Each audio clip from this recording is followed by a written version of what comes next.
राम राम जी, सभी भाई बहनों को राम राम। मैं हूं बाबा रामदास और आप देख रहे हैं स्लो जिंदगी और बाबा की खरी खोटी। मेरे साथ हैं भाई अवनीश पीएन शर्मा जी, प्रारब्ध चैनल से। अवनीश भाई राम राम। बाबा जी राम राम, सभी दर्शकों को प्रणाम जी। अवनीश भाई, बाबा जी ने पहले जो सभी मदरसों का जो डाटा इकट्ठा करा रहे थे, पूरा डाटा बैंक खंगाला जा रहा था, वो भी एटीएस द्वारा। उसके बाद एसआईआर में एक बहुत जबरदस्त क्रांतिकारी निर्णय ले लिया कि आधार अब डेट ऑफ बर्थ का प्रूफ नहीं है, और आधार के आधार पे जितने डॉक्यूमेंट्स बने हैं वो सब रद्द होंगे। सर, इसको लेके बहुत ज्यादा बेचैनी है एस्टैब्लिशमेंट में। बहुत सारे जो पॉलिटिकल एस्टैब्लिशमेंट में बहुत बेचैनी है। क्या बात है, इतना क्यों घबरा गए लोग? और इसको बड़ा क्रांतिकारी कदम पूरे देश में माना जा रहा है। सर, आपने शब्द इस्तेमाल किया बेचैनी है।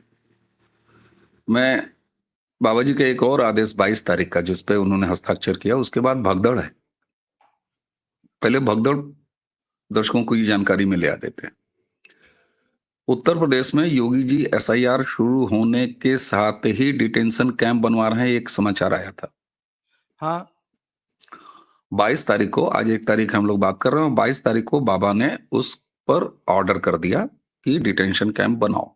सारे डीएम को प्रतिलिपि चली गई, सारे कमिश्नर को चली गई, होम डिपार्टमेंट को चली गई, पुलिस एसपी सबको चली गई। योजना ये थी कि वेस्ट यूपी में एक बनाएंगे और एक ईस्टर्न यूपी में बनाएंगे पहले डिटेंशन कैंप। लेकिन इसको बनाया जाना है टेम्पोररी लेवल पर सारे डिस्ट्रिक्ट में। अब उस आदेश के बाद हो क्या रहा है उत्तर प्रदेश में, जगहों का चुनाव किया जा रहा है कि कहाँ बनाया जाए। तो बनाने में क्या, गवर्नमेंट बिल्डिंग्स, बहुत सारी ऐसी बिल्डिंग्स होती हैं जो अब यूज में नहीं है। उसके अलावा बहुत सारी ऐसी सरकारी इमारतें होती हैं जिसमें एक्स्ट्रा जगह है। यहाँ तक कि पुलिस लाइन की कोई बैरक अगर खाली है तो पुलिस लाइन में इंतजाम करने के लिए कहा जा रहा है, और वो इंतजाम लगातार हो रहा है। 8 दिन हुए हैं सर, 22 तारीख का ऑर्डर, मात्र 8 दिन बीते हैं, 30 दिन का महीना था। मैं आपको कुछ उदाहरण दे रहा हूं राजधानी लखनऊ से। बहुखंडी मंत्री आवास जो ये लोहिया पथ पे है, आप कई बार गए होंगे, जब आप लखनऊ आते हैं तो हम लोग गए हैं। 3 बड़ी बड़ी हाई राइज बिल्डिंग है जिसमें सांसद, जिसमें विधायक और मंत्रियों को अलॉट होता है। उसके ठीक सामने नुजूल की एक बहुत बड़ी प्रॉपर्टी थी, बिल्कुल अकबर नगर, जो आप देख रहे हैं कुकरेल नाले के बगल में, जिसको कि डिमोलिश करके वहां हाँ पार्क जी, बना है। पार्क क्या शानदार पार्क बनाया है, हरा भरा हो गया है। ठीक उतनी ही बड़ी जमीन थी नुजुल की, जिस पर सर करीब करीब 1.5 से 2,000 टारपोलिन के छोटे छोटे झोपड़े। और मैंने एक बार वेरीफाई किया था, आप रुकिए वहां, कहां से हो, असम से हो, और 99.9% उसमें से एक जिले का नाम बताते थे, बरपेटा के हैं। सर, डिटेंशन कैंप बन रहा है। एसआईआर के समय जो चिन्हित कर लिए जाएंगे अवैध बांग्लादेशी रोहिंग्या, उनको बाबा डिटेंशन कैंप में डाल देंगे, और उसके बाद वहां से बाकायदे खिलाएंगे पिलाएंगे, और फिर बांग्लादेश उनको भेज देंगे। इतनी सूचना सेवल 22 तारीख के बाद। और आज आपके दर्शक जो भी लखनऊ से देख रहे हो, जरा वेरीफाई कीजिएगा, बहुखंडी के सामने वो पूरे नुजुल पर बने हुए 1.5-2,000 झोपड़ियां खाली, सब भाग गए, सब भाग गए सर, इक्का दुक्का वहां बचे हुए। अच्छा, अब लोग कहेंगे कि वो वहां कर क्या रहे थे। सर, जब से ये स्वच्छता अभियान शुरू हुआ है ना, तो नगर निगम में सफाई कर्मचारियों की बहुत ज्यादा जरूरत है। और नगर निगमों ने क्या किया है कि जो परमानेंट इनके सफाई कर्मी थे, उनके अलावा इन्होंने ठेकेदारी दे दी है, और तो वो पेटी ठेकेदार जो है वो इनको ले आते हैं। अभी रिटायर्ड डीजीपी जो इस समय सांसद भी हैं भाजपा के, ब्रिजलाल जी ने सुबह टहलते हुए गोमती नगर एक्सटेंशन एरिया में एक वीडियो बनाया था, आपने देखा होगा दर्शकों, उन्होंने ट्वीट किया था, अभी पोस्ट भी किया था। जी। वो सब खाली। दूसरी जगह आपको बता रहा हूं, डालीगंज। डालीगंज में इससे दुगनी जमीन जो बहुखंडी के सामने है, वहां पर 2,500 से 3,000 ऐसे झोपड़े, और वो सब के सब 24 घंटे 36 घंटे के अंदर 22 तारीख के बाद से खाली सब भाग गए। मैं कहता हूं, अगर तुम असम के थे, तुम अगर बरपेटा जिले के थे, तो भारत के थे ना, तुम यही बताते थे भारत के हो, बेटा तुम्हारे पास राशन कार्ड होगा, तुम्हारे पास आधार, तो तुम कहते थे सब है हमारे पास। भगे क्यों? क्यों भगे? भागे क्यों? और सिर्फ लखनऊ में नहीं, अब आइए सहारनपुर, बरेली, मेरठ, गोरखपुर, सिद्धार्थनगर और कुशीनगर, जो कि बिहार से लगा हुआ है, उधर बहराइच, श्रावस्ती। दर्शकों, आप जरा अपने शहरों की खबरें तलाशिए, ऐसे तमाम झोपड़े खाली हो रहे हैं और सबके सब भाग रहे हैं केवल इस वजह से कि एसआईआर होगा, एसआईआर में हमारी पहचान हो जाएगी और बाबा पकड़ के डिटेंशन कैंप में डाल देंगे, और डिटेंशन कैंप तैयार हो रहा है। ये भगदड़ है सर। अब आते हैं बेचैनी पे। सर, ये लोग बड़ा खुश हुए थे जब सुप्रीम कोर्ट ने आधार को एसआईआर का डॉक्यूमेंट मान लिया था।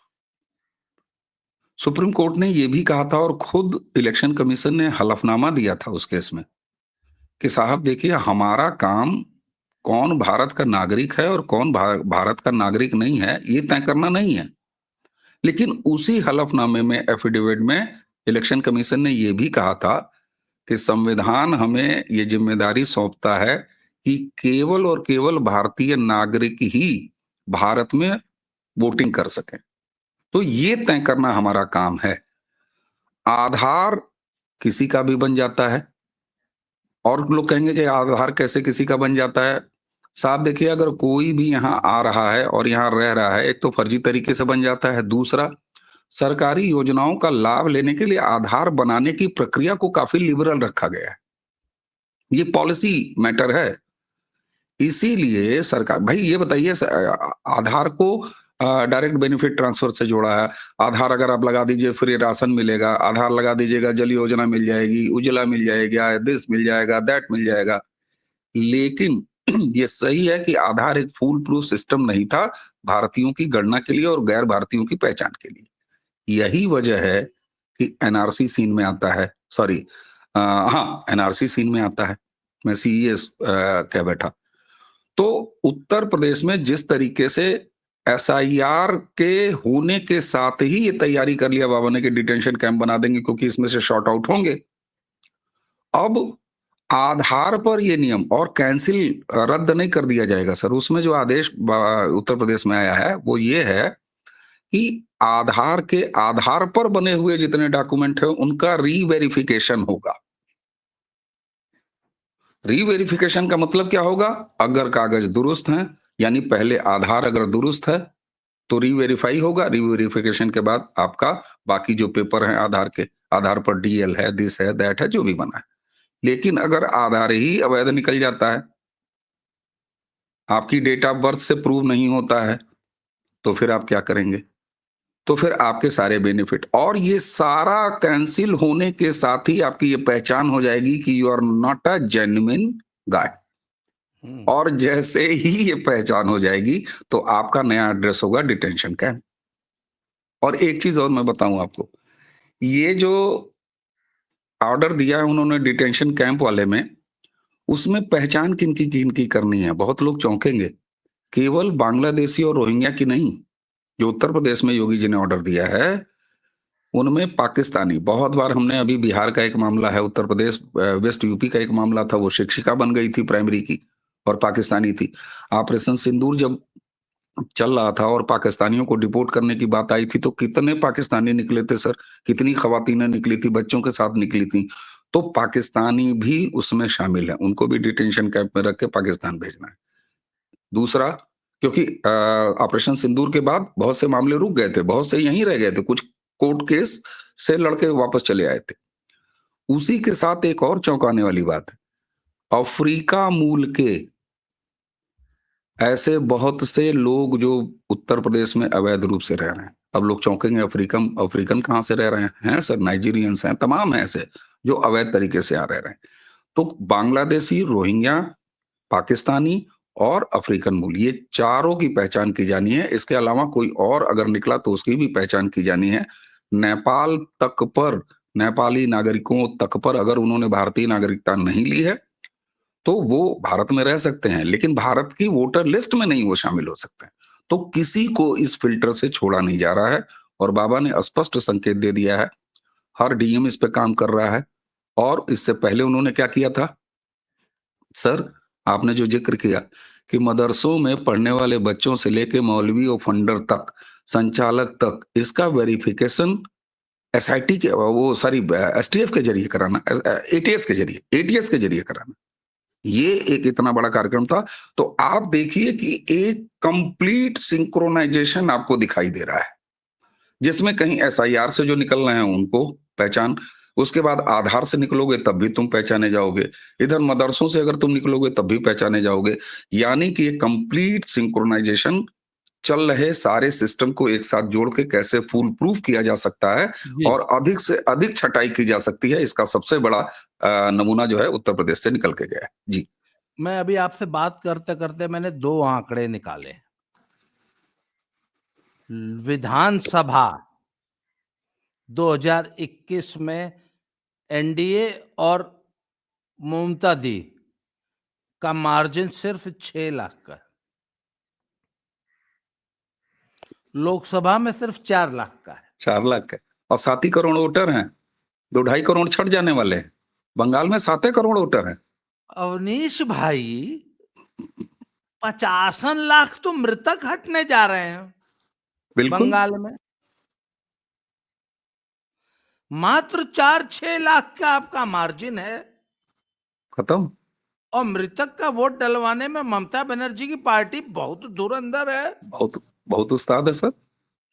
तो उनका डर कोई अनर्गल नहीं है भाई, ये तो सुपड़ा साफ होने जा रहा है। एसआईआर मात्र इनका सुपड़ा साफ कर देगा। सर तो जब महाराष्ट्र और ममता बिहार दीदी वाला रिजल्ट ना आ जाए, चौंकना नहीं है। नहीं, हाँ, जब ममता दीदी का ये हाल है तो अखिलेश क्यों नहीं डरेंगे?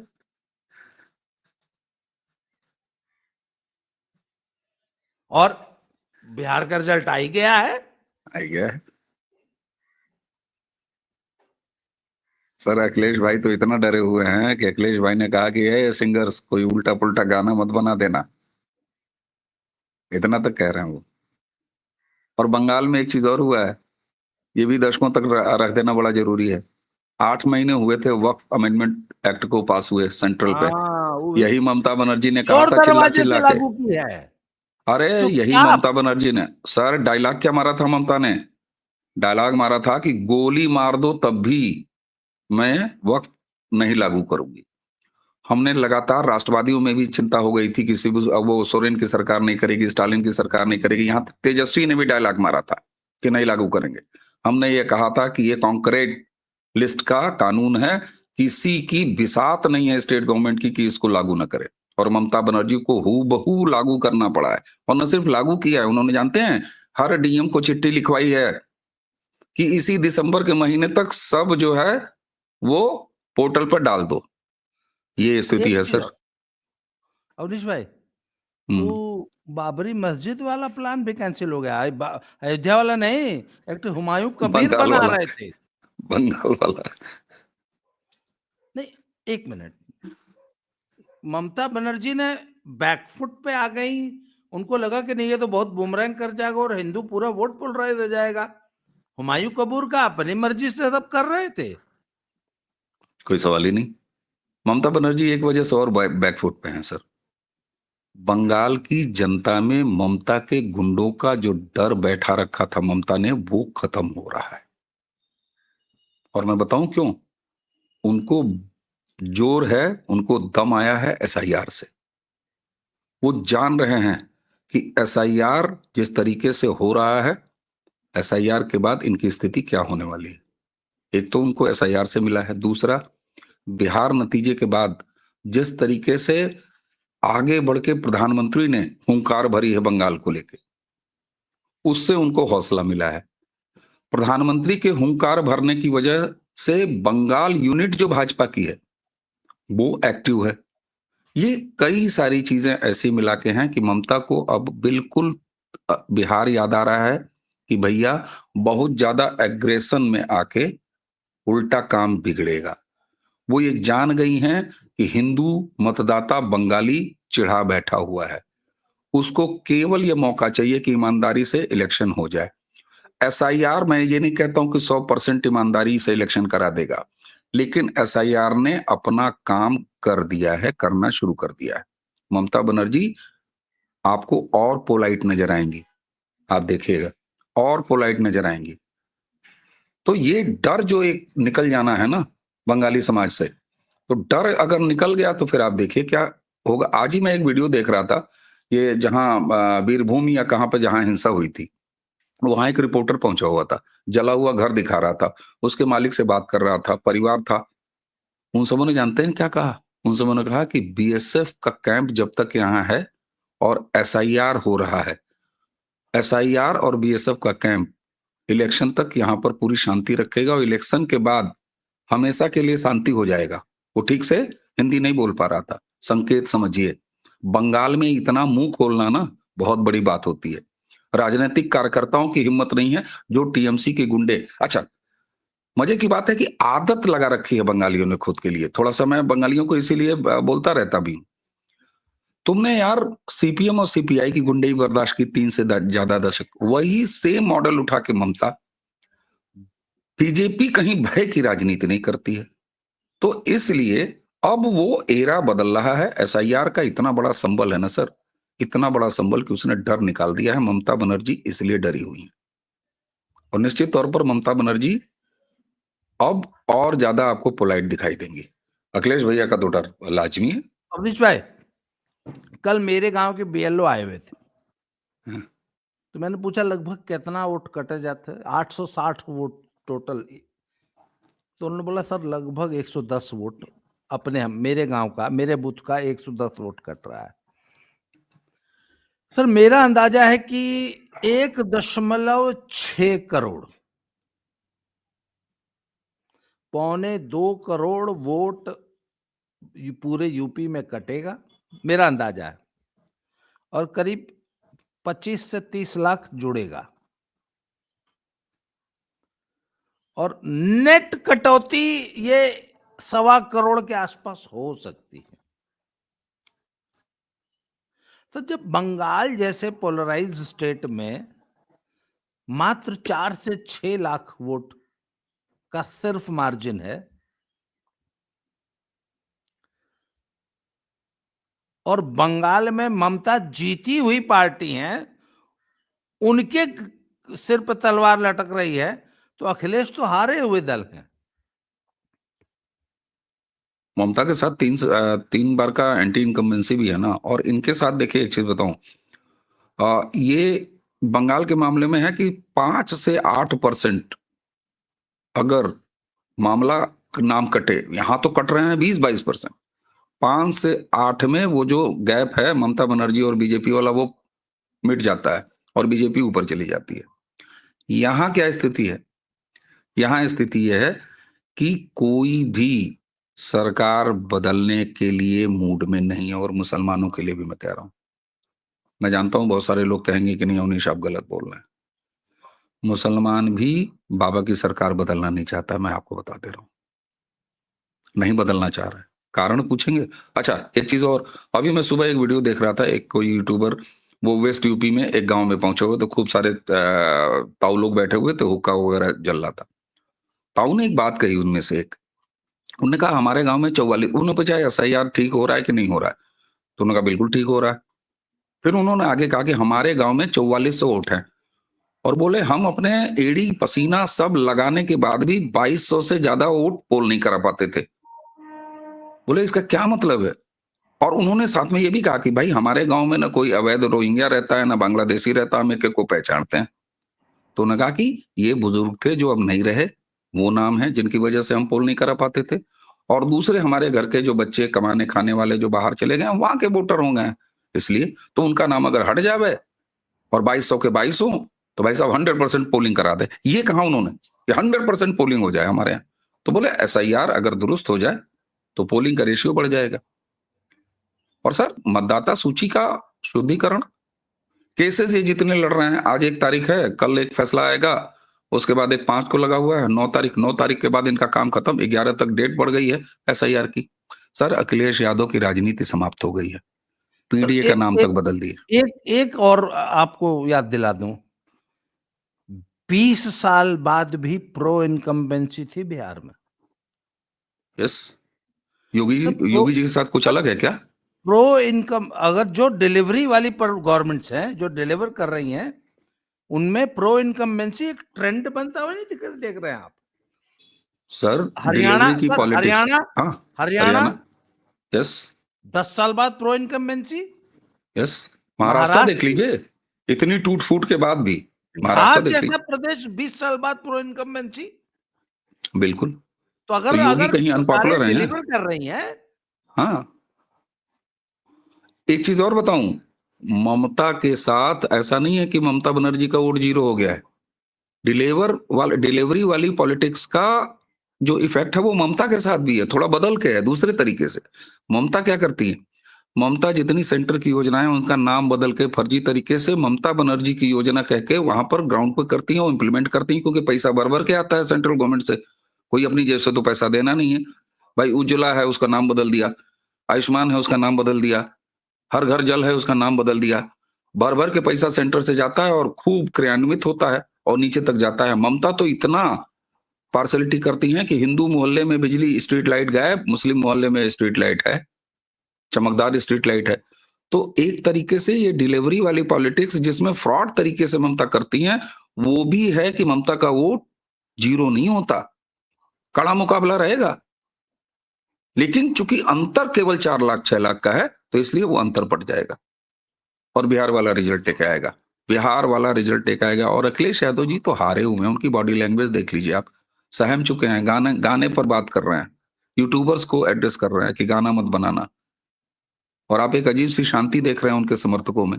और सर बिहार में जो तेजस्वी के साथ हुआ है, MY फैक्टर, नीतीश कुमार के फेवर में जो गया, उनका MY टूट के, हम तो बहुत पहले से कह रहे थे, मैं तो गर्व करता हूं और क्लेम क्यों न करूं, महिला और यूथ, ये हम लोगों ने कितनी बार बात किया, जिसको प्रधानमंत्री ने बिहार जीतने के बाद कहा है MY फैक्टर। हम लोगों ने कितनी बार कहा है कि MY फैक्टर दूसरा है, यहाँ महिला है और यूथ है। योगी जी का सीन उससे अलग है क्या बिहार से?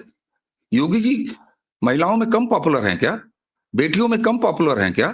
फादर फिगर हैं सर, जिस तरह से मोदी जी फादर फिगर हैं, और योगी जी का लठ, वो लठ जो है ना, वो कहीं टिकने नहीं देगा। और जिस तरीके से आरजेडी के प्रति डर था बिहार में, वही डर सपा के काडर के साथ उत्तर प्रदेश में है। तो बिहार से अलग कहां है?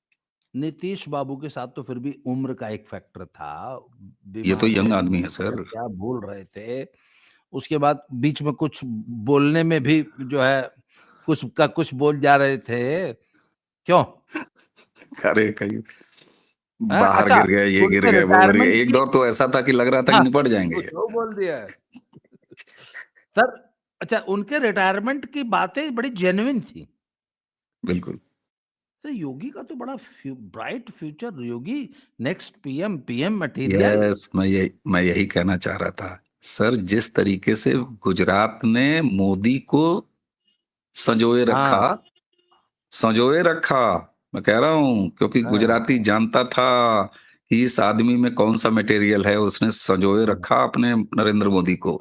उत्तर हम्म। प्रदेश में योगी के साथ यही है, और पूरे देश नहीं के नहीं, मतदाताओं का। यूपी ये जानता है कि अगला पीएम फिर यूपी से आ रहा है। और सर एक चीज बताएं, यूपी तो जानता ही है, योगी को संजो के तो बैठा ही है भाई, 32 साल का रिकॉर्ड टूटा ना, रिपीट हुई सरकार योगी हाँ। के आने के बाद है। साथ में योगी के साथ एक और प्लस है, नरेंद्र मोदी जी जब थे तो उनको बाहर के लोग जरा कम जानते थे। योगी जी के दिल्ली यात्रा को लेके, या योगी भारत की भविष्य की राजनीति है, उनमें सारे भारतवासियों का भी आकांक्षा उसके साथ जुड़ा हुआ है, उत्तर प्रदेश के साथ। तो 25 करोड़ भारतीय और जो 125 करोड़ 140 करोड़ हमारे मोदी जी बोलते हैं, उनमें से वो 14-15 करोड़ हटा के बाकी सबकी आकांक्षा है तो सब सजो के रखते हैं। ऐसे थोड़ी ना सब लोग कहते हैं त्रिपुरा में भी कि हमको योगी दे दो, हरियाणा में भी योगी दे दो, बिहार में भी योगी दे दो। खैर बिहार में तो सीन ही बदल गया अब।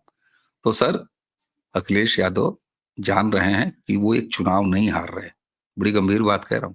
अखिलेश यादव, कोई नेता एक चुनाव हार जाए, 2 चुनाव, अखिलेश यादव को अब ये पता लग गया है कि वो केवल एक चुनाव हारने नहीं जा रहे, अपनी राजनीति गंवाने जा रहे हैं।